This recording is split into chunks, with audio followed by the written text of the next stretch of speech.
रेहान खान खरल और आप देख रहे हैं 1 आवर विद रेहान खान। आप लोग सोच रहे होंगे कि मैं इतने दिन से क्यों नहीं आया या मैं शो नहीं कर सका। आपने एक शो देखा होगा कल क्रिकेट ऑन है, उसकी तरफ उस शो के लिए काफी मेहनत कर रहा था और एंकर सर्च करना था, एंकर पर्सन सर्च किया, उसके बाद उस शो को कल हमने किया और आपने उसकी एपिसोड देखी है।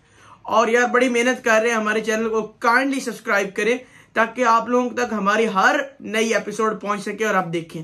हम लोग बहुत मेहनत कर रहे हैं।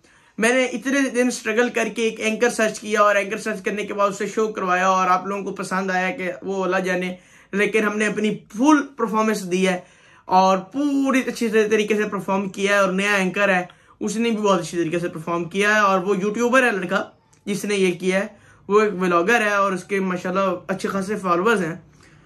तो अब बात करते हैं हम अपनी न्यूज की तरफ। इंडिया से आने वाली आबदोज हमारी नेवी ने इंडिया से आने वाली आबदोज पकड़ ली है। और ये आज पहली दफा नहीं हुआ, ये पिछले 5 साल में चौथी दफा ये काम हो चुका और इंडिया बार बार ऐसी हरकतें करता है और वो इस हरकतों से बाज नहीं आता, जबकि उसको इस तरह की आदतों से पीछे हट जाना चाहिए, नहीं तो इसका नतीजा बहुत बुरा हो जाएगा। हमने कभी इस तरह की हरकत जल्दी से नहीं करते, वो हमें मजबूर करता है। और ये 5 सालों में 4 दफा हो चुका है कि हमारे एरिया में उनकी आबदोज पकड़ी है और उनकी आबदोज हमारे एरिया में करने के आते हैं, वो सर्जिकल स्ट्राइक करते हैं हम पे बस, और वो कुछ नहीं करते। उनकी कोशिश होती है कि हम इनको डरा लें और ऐसा हो नहीं सकता। वो चाहते हैं कि पता नहीं पाकिस्तान डर जाएगा या पता नहीं क्या बात है। पाकिस्तान डरने वालों में से नहीं है। पाकिस्तान वो है जब ये कहते थे हम लाहौर में जाके नाश्ता करेंगे तो उनको मुंह की खिला के वापस भेजी थी। पाकिस्तान की अफवाज और इंडियन अफवाज में बहुत फर्क है, लेकिन हमारी अफवाज में दिल है लड़ने के लिए, हमारी अफवाज में जाने देने के लिए हिम्मत है। मैं अफसरान की बात नहीं कर रहा, मैं मेजर तक ऑफिसर्स की बात कर रहा हूं। और ये बहुत ही एक हमारे अच्छा महकमा है और अगर फौज ना हो तो हम 2 मिनट भी इस मुल्क में ना रह सके। फौज के बल पे हम इस मुल्क में रहने, लेकिन इस मुल्क में रहने पर फौज जो हमारा साथ दे रही है उसके अंदर यह है कि हमारे फौज के कांस्टेबल्स, हमारे फौज के लेफ्टिनेंट्स, हमारे फौज के मेजर्स जो सर्व कर रहे हैं। बाकी बड़े अफसर तो आपको पता है सारे दिन ऑफिस में बैठे रहते हैं, ये कर दो वो कर दो। ये लोग सर्व कर रहे हैं, ये लोग अपनी जान देते हैं और इन्होंने हमें अपनी जानें दे के इस मुल्क को बचाया है। हम इस तरह के आर्मी ऑफिसर्स को सलाम पेश करते हैं और इस तरह के आर्मी ऑफिसर्स अगर हमारे मुल्क में ना हो तो शायद पाकिस्तान ना होता, किसी और मुल्क का कब्जा होता। और इस तरह देख ले कि ऐसे ही होता आ रहा है और इस मुल्क में होता रहेगा, सारी जिंदगी हो रहा है। और अगर हमारी अच्छी अफवाज ना हो, हमारी अफवाज इस मुल्क के इस पूरी दुनिया में 8वें नंबर पे आती है। हमारी फौज इतनी अच्छी फौज है, हमारी फौज इतनी अच्छी है, लेकिन हमारी फौज के जो भाग दौड़ है वो ना है लोगों के हाथों में, वो ऐसे बेवकूफ लोगों के हाथों में वो भाग दौड़ है जो वो भाग दौड़ संभाल रहे हैं। उनको जबकि पता ही नहीं है कि इस भाग दौड़ को कैसे संभालना है। वो मुल्क में सियासत करते हैं। अफसोस यह 70 साल से हो ही रहा है कि हमारे ऑफिसर्स जो आते हैं वो मुल्क में सियासत करने के लिए आते हैं और उनको सियासत नहीं करनी चाहिए। उनको अपनी अफवाज को देखना चाहिए, अपने मुल्क को देखना चाहिए, अपनी ड्यूटीज को सर्व करना चाहिए, लेकिन वो ऐसा नहीं करते। वो सिर्फ हमारे मुल्क की सियासत के अंदर हिस्सा लेते हैं, वो हमारे गवर्नमेंट को तंग करते हैं और अपने नजायज मुतालबे हमारी गवर्नमेंट से मनवाते हैं। और ये ऐसा हो रहा है, जब तक गवर्नमेंट उनके नजायज मुतालबे मानती रहती है तब तक वो गवर्नमेंट ओके रहती है। जब वो गवर्नमेंट नजायज मुतालबों से पीछे हट जाती है तो वो गवर्नमेंट हटा दी जाती है। ये ऐसा होता आ रहा है और होता रहेगा जब तक हमारे एक आदमी और एक जर्नैल बराबर नहीं होंगे। एक आदमी एक जर्नैल जब इक्वल स्टेटस रखेगा तो आपका मुल्क सेफ होगा। आपके वोट और आर्मी के जर्नैल का वोट एक हो तो हमारा मुल्क सेफ रहेगा। मैं बातें करता हूं और खुल के करता हूं। मुझे पता है मेरी जो मासूम अवाम है पाकिस्तान की, उसको कुछ नहीं पता, उसको पता भी नहीं चलता। और अगर पता भी हो तो वो मासूम अवाम क्या करे, वो अवाम पिसती रहती है, वो दबती रहती है। लेकिन अगर हमारी अवाम इकट्ठी हो जाए और ये पार्टियां, ये फिक्के, ये सारी लड़ाइयां दूर कर दें, अगर हम इकट्ठे होके चले तो 22 करोड़ की अवाम है। और ये 22 करोड़ की अवाम कहां से कहां जा सकती, हम किधर से किधर पहुंच सकते हैं। और हमारा मुल्क इतना अच्छा मुल्क है, इससे खूबसूरत मुल्क कहीं पे भी नहीं है। अल्लाह ने हमारे मुल्क को बहुत सारी नेमतें दी हैं और अल्लाह ने इस मुल्क को इतनी सारी नेमतें अता की हैं कि मैं आपको जिक्र नहीं कर सकता। इस मुल्क में खूबसूरती, इस मुल्क में और ऐसी ऐसी चीजें इस मुल्क के अंदर है जो पूरी दुनिया में नहीं है। हम उस मुल्क को संभाल नहीं सक रहे, यही हमारी गलती है। हम इस मुल्क की भाग दौड़ गलत लोगों के हाथों में दे रहे हैं, यही हमारा कसूर है। चलते हैं एक छोटी सी ब्रेक की जाने।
वेलकम बैक नाज़रीन। तो मैं बात कर रहा था कि हमारे मुल्क में हर चीज की नेमत है।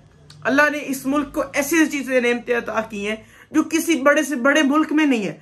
बड़ी से बड़े मुल्क के अंदर ऐसी चीज नहीं है जो हमारे मुल्क के अंदर है, लेकिन हमारा मुल्क उसको संभाल नहीं पा रहा क्योंकि हमें ईमानदार पॉलिटिशियन, हमें ईमानदार लोग नहीं मिल रहे। एक साइकिल जो हमारा पंक्चर लगाने वाले से लेकर हमारे प्राइम मिनिस्टर तक सभी करप्ट है और करप्शन से बड़ा पड़ा है हमारा मुल्क।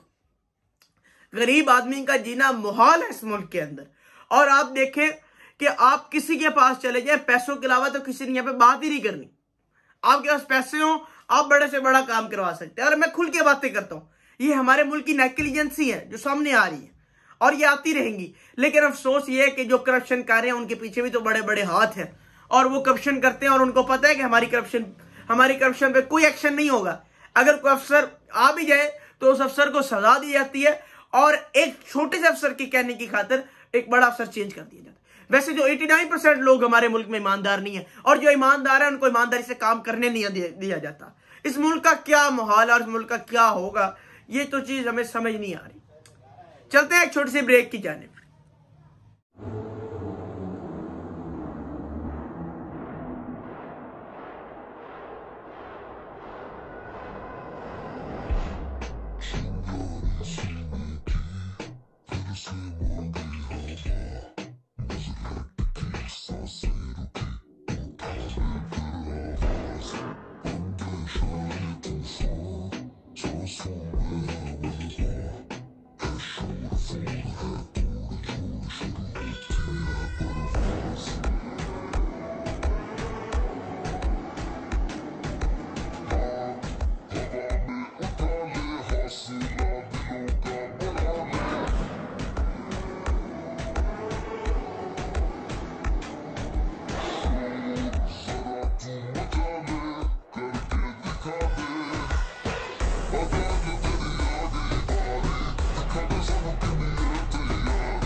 वेलकम बैक नाजरीन। तो मैं बात कर रहा था इस मुल्क के ऊपर, इस मुल्क के करप्ट लोगों पर।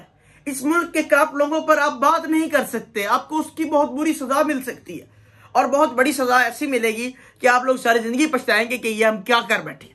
तो नाजरीन ये मैं सच बता रहा हूं, इस मुल्क के अंदर जो आदमी करप्ट है उसके पीछे एक बहुत बड़ा हाथ है। एम करप्शन नहीं कर रहा वो आदमी के पीछे उसकी बैकबोन जो है पावरफुल है। आप उसको टच करेंगे, आपको बहुत बुरा खमियाजा भुगतना पड़ सकता है उसका। चले नाज़रीन, वो तो चलता रहेगा। हम चलते हैं अगली न्यूज की तरफ।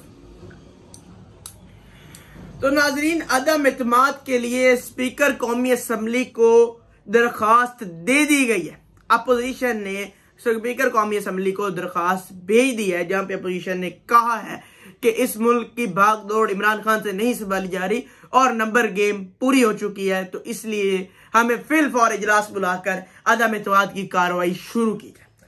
और इसके अंदर एक और बड़ी बात है कि कल फजलुर रहमान साहब ने कहा कि 48 आवर्स के अंदर अदम एतमाद आ जाएगा और मुल्क के 3 बड़े सियासतदानों ने ग्रीन सिग्नल दे दिया है अपनी टीम्स को। और इसका मतलब यह है कि हुकूमत जाने वाली है। और आज मैं सुन रहा था हमारे स्पीकर पंजाब असेंबली परवेज इलाही साहब कह रहे थे कि उनका, वो पंजाबी में बोल रहे थे, तो उनका मैं क्लिप लगा दूंगा, साथ आप लोग देख रहे हैं।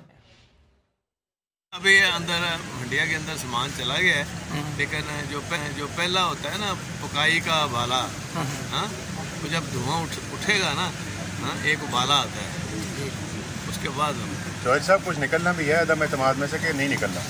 एडी मेडी हांडी चढ़ी ये निकलेगा तो ये नहीं आएगा। और तहरीक अदम एतमाद की बात हुई जब इमरान खान आए आपकी तरफ परसों। जोहर साहब आप जो महंगाई से मुतल्लिक इक़दाम लिए हैं इमरान खान ने, जैसे बड़ा अच्छा देखे ना, बड़ा अच्छा स्टेप हुआ है ये महंगाई के हवाले से। और इसका सब एकदम पेट्रोल भी नीचे आया है, इसका बड़ा फ़ायदा होगा और बिजली भी नीचे आ रही है। और जो 48 घंटे मौलाना फजल रहमान ने कहा है वो तो फजल रहमान साहब बताया। जोहर साहब अब आपका ये पैगाम है जो मोनस साहब का पैगाम था वज़ीर आज़म के लिए कि घबराना नहीं है। नहीं, वो घबराए तो नहीं हुए। तो बात यह है कि जब इस तरह के हालात हों इस मुल्क के अंदर, तो परवेज इलाही साहब का क्लिप आप देख चुके हैं, तो इस तरह है कि परवेज इलाही साहब ने जब ऐसी बात कर दी तो इसका मतलब है कुछ ना कुछ तो हो रहा है ना इस मुल्क के अंदर। और अब देख लीजिएगा ये अदम एतमाद जो आएगा इसका भी अवाम को बहुत बुरा खमियाजा भुगतना पड़ेगा। ये इतनी पार्टियां मिलकर जो सालन बना रही है ना, इस सालन में कभी नमक तेज हो जाएगा, कभी मिर्चें तेज हो जाएंगी, कभी घी ज्यादा हो जाएगा, और ये इस तरह होता रहना है। और ये सारा खमियाजा जो है हमारी अवाम को भुगतना पड़ेगा। और हमारी अवाम पहले ही बहुत पिसी हुई है। अब मुझे नजर आ रहा है जो भी प्राइम मिनिस्टर बने, वो प्राइम मिनिस्टर शहबाज शरीफ हो, वो प्राइम मिनिस्टर बिलावल भुट्टो हो, इससे कोई परवाह नहीं है हमें। लेकिन जो भी प्राइम मिनिस्टर आएगा वो ब्लैकमेलिंग में काम करेगा। उसको पता होगा अगर मैंने खिलाफ बोला तो मेरे साथ ये हो जाएगा, मेरी हुकूमत जा सकती है, और वो डर के काम करेगा। और जिस तरह डर के काम होता है वो काम नहीं हो सकता। और ये डर के काम जिस तरह करवाएंगे बाकी पार्टियां जो साथ मिलेंगी, इत्तेहादी जो डर के कहेंगे कि ये करो नहीं तो ये कर देंगे, ये करो तो ये हो जाएगा, तो वो जब डर के काम होगा तो उस काम के अंदर सिर्फ हमारी आवाम पिसेगी। उन्होंने कहना हमारे फलाने लड़कों को नौकरी लगाओ, फलाना हमारा मिनिस्टर बनाओ, हमारा फलाना ये करो, फलाना वो करो, ये होता रहेगा। और इसके अंदर कसूर किसका बनेगा? जो प्राइम मिनिस्टर बनेगा। ये नहीं पता होता कि ये जो इतना बड़ा सारा सालन बनाया जा रहा है, ये सालन के अंदर जितनी पार्टियां मिलकर सालन तैयार कर रही है, तो अलग जितने कुक हम डालेंगे तो अलग अलग सालन का टेस्ट आएगा। एक ही सालन में एक कुक हो ना तो बहुत अच्छी तरीके पका लेता है। जब 8-10 कुक एक सालन बनाए तो मुख्तलिफ टेस्ट आएगा। तो ये मुख्तलिफ टेस्ट ही आएगा इसके अंदर, और हमारी आवाम और पिसी रहेगी। अब होना ये चाहिए था कि खान साहब या तो अपना हुकूमत टाइम पूरा कर लेते, तो या खान साहब की हुकूमत जाती और हमारी आवाम को दोबारा वोट की ताकत दी जाती, ताकि हमारी आवाम वोट देती और अपने वोट से सामने लेके आती कि उनका नुमाइंदा कौन है, उनका प्राइम मिनिस्टर कौन है। वो अपने प्राइम मिनिस्टर को खुद इलेक्ट करती, सेलेक्ट नहीं, इलेक्टेड प्राइम मिनिस्टर आना चाहिए, सिलेक्टेड प्राइम मिनिस्टर नहीं आना चाहिए। और ये हमेशा मेरी बात रहेगी कि सिलेक्टेड प्राइम मिनिस्टर आपके मुल्क को बद से बदतर करता है, तबाह करता है। इलेक्टेड प्राइम मिनिस्टर आपके मुल्क को बनाएगा। पूरी दुनिया में इलेक्टेड प्राइम मिनिस्टर आता है, पाकिस्तान में इलेक्टेड प्राइम मिनिस्टर क्यों नहीं आता? और इसको आना चाहिए। इलेक्टेड प्राइम मिनिस्टर ही पाकिस्तान को बचा सकता है। आपका वोट, मेरा वोट इस अवाम को बचा सकता है। जिस तब तक हमारा वोट नहीं होगा ये अवाम नहीं बच सकती, और ये बहुत जरूरी है। और अब ये फिर वही होने चला गया। और जो अंपायर है, ये फजल रहमान साहब कह रहे थे कि अंपायर न्यूट्रल है।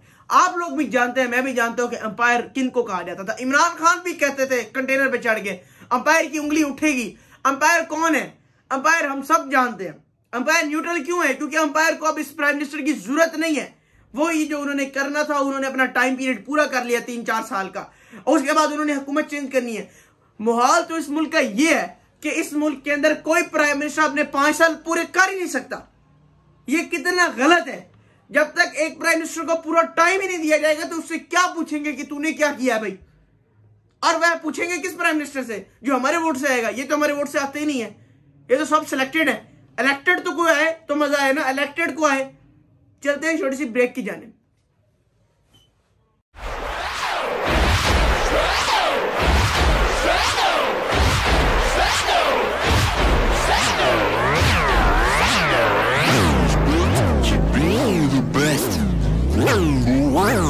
Nothing less. Every time my destiny, our favorite nation is. Our hand is in the water. I never get all the champions, all the champions. Stand up, stand up, stand up. For the champions, for the champions, stand up. For the champions, for the champions, stand up, stand up, stand up.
Welcome back नाज़रीन। तो मैं बात कर रहा था elected और selected prime minister के बारे में।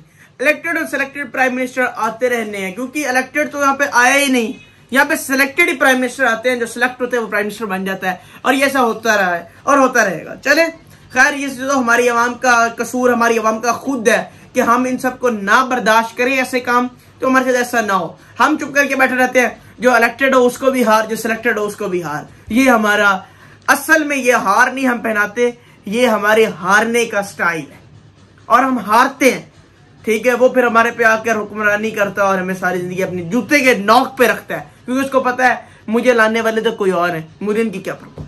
चले खैर, अब हम बात करते हैं। अल पाकिस्तान का सदर 2 रोजा दौरे पे पाकिस्तान आए हैं, और सदर वज़ीर-ए-आज़म पाकिस्तान ने खुद उनका इस्तकबाल किया। तो खैर ये अच्छी बात है कि चलो कोई हमारे पास मुल्क का सदर आया और हमारे ताल्लुकात बेहतर होंगे उस मुल्क के साथ, ये एक अच्छी खबर है। और आपसे एक और बात शेयर करने जाऊं, रूस और यूक्रेन की लड़ाई। रूस और यूक्रेन की लड़ाई बहुत ज्यादा बढ़ चुकी है और 8वें रोज में दाखिल हो चुकी है। रूस और यूक्रेन से हमारे एक और मुबारक खबर है, लड़के और लड़कियां हमारे जितने बच्चे थे उन सब तलबा को वहां से निकाल लिया गया है। हमारे एम्बेसी के लोगों को भी वहां से निकाल लिया। 6 लोग हैं जो मुख्तलिफ कंट्रीज में चलेंगे, हमारे बाकी अपने पाकिस्तान वापस आ गए। तो रूस और यूक्रेन की लड़ाई के दौरान रूसी फौज ने यूक्रेन की अहम आर्मी ऑफिशियल जगह पर रूसी फौज ने कब्जा कर लिया है।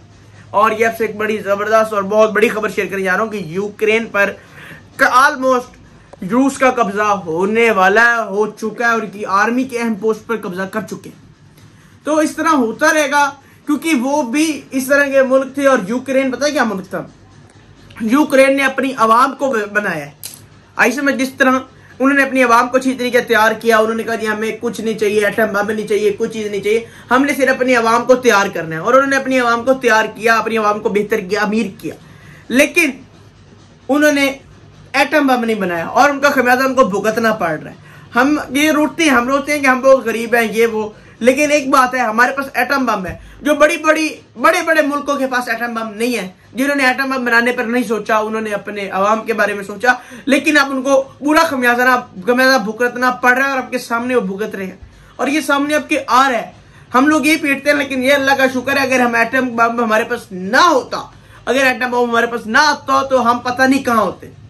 हमसे दुनिया क्यों डरती है? क्योंकि हम एटम बम की ताकत हमारे पास है, हम एटमी ताकत है। समझ ली? जो मुल्क एटमी ताकत नहीं थे, बेशक लाखों पति हैं, करोड़पति हैं, लेकिन वो जलील हो गए हैं। वो अपनी आवाम को तो बना गए हैं, लेकिन वो कुछ और नहीं बना सके। आज यूक्रेन अगर एटमी ताकत होता तो रूस यूक्रेन से लड़ने की गलती ना करता। लेकिन देखिए यूक्रेन का बाकी ममालिक साथ जरूर दे रहे हैं रूस के अलावा। रूस के तो देखिए कई मुल्कों ने कहा है कि रूस का अगर कोई सफर वाला प्लेन भी हमारे पास आए ना तो उसको भी गिरा दो, ये कुछ मुल्कों ने कहा है। तो इस तरह के ये होता रहा है इस मुल्क में। और ये अब देखिए इस लड़ाई किस तरफ जाती है। काफी मुल्क इनकी सुलह करवाने की भी कोशिश में, और अल्लाह करे इनकी सुलह हो जाए, दोनों मुल्कों के लिए बेहतर है। खैर हम बात करना चाहते हैं अपने मुल्क की तरफ। हमारे मुल्क में अब देखें क्या होता है। अदम एतमाद आने वाला है और अदम एतमाद में देखें नंबर गेम पूरी होती है या नहीं होती। प्राइम मिनिस्टर को अदम एतमाद का फायदा होता है या प्राइम मिनिस्टर ही चेंज होता है, ये तो अब आप लोगों को पता चलेगा, आने वाले वक्त ही बताएगा। तो नाजरीन ये सब अदम एतमाद के बाद हम लोगों को पता चलेगा। और जहां तक मेरा अंदाजा है कि इस दफा अदम एतमाद इस दफा फुल पावर से आएगा और मुझे लगता है कि prime minister Imran Khan change हो जाएंगे, जहां तक मुझे लगता है। क्योंकि अब जिस तरह की सूरत हाल चल रही है वो समझ आ रही है। क्योंकि जो परवेज इलाही साहब का बयान है, आप लोगों को मैंने दिखाया, आप लोग सुन चुके होंगे। परवेज इलाही साहब का जो बयान है उसमें देख रहे परवेज इलाही साहब तो इत्तेहादी हैं, उनका बयान यह है कि कुछ ना कुछ निकलेगा, कुछ ना कुछ निकलेगा। तो कुछ ना कुछ निकलने का मतलब यही है कि ये हुकूमत जाने वाली है और इस हुकूमत के अलविदाई दिन है। और नाज़रीन ये एक इस तरह का अमल होता आ रहा है और होता रहेगा हमारे मुल्क में जब तक हमारे वोट की ताकत नहीं होगी। मेरी एक ही इल्तिजा अपनी आवाम से कि अपने वोट की ताकत बनाएं। ये बिरयानी के डब्बों में बिकना छोड़ दें, एक हजार रुपए लेके वोट देना छोड़ दें। ये मेरी आप लोगों से रिक्वेस्ट है। जब हमारी आवाम इस तरह की हरकतें छोड़ देगी तो हमारी आवाम सेट हो जाएगी, हमारा मुल्क ठीक हो जाएगा। जब तक हम एक बिरयानी के डब्बे पे 1000 के नोट पर 1000 का नोट लेके कुरान पे हाथ रख के हम कहते हैं कि वोट तुम्हें देंगे, तो ये मुल्क ठीक नहीं हो सकता। और ये हमारे सामने के देखे वाकई है। हम आखिर इस दुनिया में रहते हैं और हमें सब कुछ पता चलता है कि ये क्या हो रहा है। नाज़रीन चलता हूं छोटी सी ब्रेक की जाए। वेलकम बैक नाज़रीन। तो मैं बात कर रहा था इलेक्टेड और सिलेक्टेड प्राइम मिनिस्टर के बारे में। इलेक्टेड और सिलेक्टेड प्राइम मिनिस्टर आते रहने हैं, क्योंकि इलेक्टेड तो यहाँ पे आया ही नहीं। यहाँ पे सिलेक्टेड ही प्राइम मिनिस्टर आते हैं, जो सिलेक्ट होते हैं वो प्राइम मिनिस्टर बन जाता है। और ये ऐसा होता रहा है और होता रहेगा। चले खैर ये तो हमारी आवाम का कसूर, हमारी आवाम का खुद है कि हम इन सबको ना बर्दाश्त करें ऐसे काम, तो हमारे साथ ऐसा ना हो। हम चुप करके बैठे रहते हैं, जो इलेक्टेड हो उसको भी हार, जो सिलेक्टेड हो उसको भी हार। ये हमारा असल में ये हार नहीं हम पहनाते, ये हमारे हारने का स्टाइल है और हम हारते हैं। ठीक है, वो फिर हमारे पे आकर हुक्मरानी करता है और हमें सारी जिंदगी अपने जूते के नोक पे रखता है, क्योंकि उसको पता है मुझे लाने वाले तो कोई और है, मुझे इनकी क्या परवाह। चले खैर अब हम बात करते हैं। अल पाकिस्तान का सदर 2 रोजा दौरे पे पाकिस्तान आए हैं और सदर वज़ीर-ए-आज़म पाकिस्तान ने खुद उनका इस्तकबाल किया। तो खैर ये अच्छी बात है कि चलो कोई हमारे पास मुल्क का सदर आया और हमारे ताल्लुकात बेहतर होंगे उस मुल्क के साथ, ये एक अच्छी खबर है। और आपसे एक और बात शेयर करना चाहूँ, रूस और यूक्रेन की लड़ाई, रूस और यूक्रेन की लड़ाई बहुत ज्यादा बढ़ चुकी है और 8वें रोज में दाखिल हो चुकी है। रूस और यूक्रेन से हमारे एक और मुबारक खबर है, लड़के और लड़कियां हमारे जितने बच्चे थे उन सब तलबा को वहां से निकाल लिया गया है। हमारे एम्बेसी के लोगों को भी वहां से निकाल लिया। 6 लोग हैं जो मुख्तलिफ कंट्रीज में चलेंगे, हमारे बाकी अपने पाकिस्तान वापस आ गए। तो रूस और यूक्रेन की लड़ाई के दौरान रूसी फौज ने यूक्रेन की अहम आर्मी ऑफिशियल जगह पर रूसी फौज ने कब्जा कर लिया है। और ये आपसे एक बड़ी जबरदस्त और बहुत बड़ी खबर शेयर करने जा रहा हूं कि यूक्रेन पर ऑलमोस्ट रूस का कब्जा होने वाला है, हो चुका है और उनकी आर्मी के अहम पोस्ट पर कब्जा कर चुके हैं। तो इस तरह होता रहेगा क्योंकि वो भी इस तरह के मुल्क थे। और यूक्रेन पता है क्या मुल्क था? यूक्रेन ने अपनी आवाम को बनाया है। ऐसे में जिस तरह उन्होंने अपनी आवाम को अच्छी तरीके तैयार किया, उन्होंने कहा जी हमें कुछ नहीं चाहिए, एटम बम नहीं चाहिए, कुछ चीज नहीं चाहिए, हमने सिर्फ अपनी आवाम को तैयार करना है। और उन्होंने अपनी आवाम को तैयार किया, अपनी आवाम को बेहतर किया, अमीर किया, लेकिन उन्होंने एटम बम नहीं बनाया और उनका खमियाजा उनको भुगतना पड़ रहा है। हम ये रोते हैं कि हम बहुत गरीब हैं, ये वो, लेकिन एक बात है, हमारे पास एटम बम है। जो बड़े बड़े मुल्कों के पास एटम बम नहीं है, जिन्होंने एटम बम बनाने पर नहीं सोचा, उन्होंने अपने अवाम के बारे में सोचा, लेकिन अब उनको पूरा खमियाजा भुगतना पड़ रहा है और आपके सामने वो भुगत रहे हैं और ये सामने आपके आ रहा है। हम लोग ये पीटते हैं, लेकिन ये अल्लाह का शुक्र है अगर हम एटम बम हमारे पास ना होता, अगर एटम बम हमारे पास ना आता तो हम पता नहीं कहां होते। हमसे दुनिया क्यों डरती है? क्योंकि हम एटम बम की ताकत हमारे पास है, हम एटमी ताकत है। समझ ली, जो मुल्क एटमी ताकत नहीं थे बेशक लाखों पति हैं, करोड़ों पति हैं, लेकिन वो जलील हो गए हैं। वो अपनी आवाम को तो बना गए हैं, लेकिन वो कुछ और नहीं बना सके। आज यूक्रेन अगर एटमी ताकत होता तो रूस यूक्रेन से लड़ने की गलती ना करता। लेकिन देखिए यूक्रेन का बाकी मुल्क साथ जरूर दे रहे हैं रूस के अलावा। रूस के तो देखिए कई मुल्कों ने कहा कि रूस का अगर कोई सफर वाला प्लेन भी हमारे पास आए ना तो उसको भी गिरा दो, ये कुछ मुल्कों ने कहा है। तो इस तरह के ये होता रहा है इस मुल्क में। और ये अब देखिए इस लड़ाई किस तरफ जाती है। काफी मुल्क इनकी सुलह करवाने की भी कोशिश में, और अल्लाह करे इनकी सुलह हो जाए, दोनों मुल्कों के लिए बेहतर है। खैर हम बात कर लेते हैं अपने मुल्क की तरफ। हमारे मुल्क में अब देखें क्या होता है। अदम एतमाद आने वाला है और अदम एतमाद में देखें नंबर गेम पूरी होती है या नहीं होती। प्राइम मिनिस्टर को अदम एतमाद का फायदा होता है या प्राइम मिनिस्टर ही चेंज होता है, ये तो अब आप लोगों को पता चलेगा, आने वाले वक्त ही बताएगा। तो नाजरीन ये सब अदम एतमाद के बाद आप लोगों को पता चलेगा। और जहां तक मेरा अंदाजा है कि इस दफा अदम एतमाद इस दफा फुल पावर से आएगा और मुझे लगता है कि prime minister Imran Khan change हो जाएंगे, जहां तक मुझे लगता है। क्योंकि अब जिस तरह की सूरत हाल चल रही है वो समझ आ रही है। क्योंकि जो परवेज इलाही साहब का बयान है आप लोगों को मैंने दिखाया, आप लोग सुन चुके होंगे। परवेज इलाही साहब का जो बयान है उसमें देख रहे, परवेज इलाही साहब तो इत्तेहादी हैं, उनका बयान यह है कि कुछ ना कुछ निकलेगा, कुछ ना कुछ निकलेगा। तो कुछ ना कुछ निकलने का मतलब यही है कि ये हुकूमत जाने वाली है और इस हुकूमत के अलविदाई दिन है। और नाजरीन ये एक इस तरह का अमल होता आ रहा है और होता रहेगा हमारे मुल्क में जब तक हमारे वोट की ताकत नहीं होगी। मेरी एक ही इल्तिजा अपनी आवाम से कि अपने वोट की ताकत बनाएं। ये बिरयानी के डब्बों में बिकना छोड़ दें, एक हजार रुपए लेके वोट देना छोड़ दें। ये मेरी आप लोगों से रिक्वेस्ट है। जब हमारी आवाम इस तरह की हरकतें छोड़ देगी तो हमारी आवाम सेट हो जाएगी, हमारा मुल्क ठीक हो जाएगा। जब तक हम एक बिरयानी के डब्बे पे 1000 के नोट पर 1000 का नोट लेके कुरान पे हाथ रख के हम कहते हैं कि वोट तुम्हें देंगे, तो ये मुल्क ठीक नहीं हो सकता। और ये हमारे सामने के देखिए वाकई हम आखिर इस दुनिया में रहते हैं और हमें सब कुछ पता चलता है कि ये क्या हो रहा है। नाज़रीन चलता हूं एक छोटी सी ब्रेक की जाए।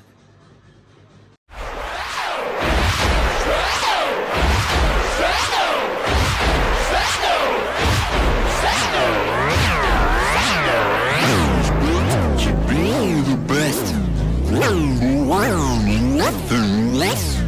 Everything my destiny. Our meditation is. Our hand is in the water. I never get all the champions, all the champions. Stand up, stand up, stand up. For the champions, for the champions, stand up. For the champions, for the champions, stand up, stand up, stand up. Welcome back नाज़रीन। तो मैं बात कर रहा था कि इस मुल्क के हालात उस टाइम तक सही नहीं होने जब तक हमारी आवाम ठीक नहीं होगी। और हमारी आवाम को ठीक होना चाहिए। हमें जब तक हम खुद ठीक नहीं होंगे तो हमारा प्राइम मिनिस्टर भी ठीक नहीं होगा। जब हम ठीक हो जाएंगे तो हमारा प्राइम मिनिस्टर भी ठीक आएगा। नाज़रीन बाकी बातें होती रहेंगी। अब हम करते हैं अपने शो की एंडिंग। आप ज़ारा न्यूज़ HD को देखें, सब्सक्राइब करें, क्योंकि ज़ारा न्यूज़ HD आपके सामने सच लेके आता है। और ज़ारा न्यूज़ HD का आप साथ दें। मुझे पता मैंने किस तरह ये चैनल बनाया और कितनी मेहनतों के साथ इस चैनल को स्टार्ट किया और सारा कुछ किया। तो नाज़रीन इस चैनल को देखें, हमारी सपोर्ट करें, हमारे मुल्क की सपोर्ट करें, हमारे चैनल की सपोर्ट करें और हमारे बाकी शो भी देखें। मैंने बहुत मेहनत करके इतने सारे एंकर्स इकट्ठे किए और इतने सारे शोज किए हैं, तो आप हमारे सारे शोज को देखें। यही हम लोगों की आपसे रिक्वेस्ट है। आप लोग ज़ारा न्यूज़ HD को सब्सक्राइब करें। और इब्राहिम तैमूर का भी शो जल्दी दोबारा कंटिन्यू होने वाला है, क्योंकि सुबह से ऑस्ट्रेलिया और पाकिस्तान की सीरीज शुरू होने वाली है। इंशाल्लाह उनका शो भी आपको देखने को मिलेगा। अस्सलाम वालेकुम। बंद तो नहीं कर देती दोबारा। शुरू होती है परवाज़।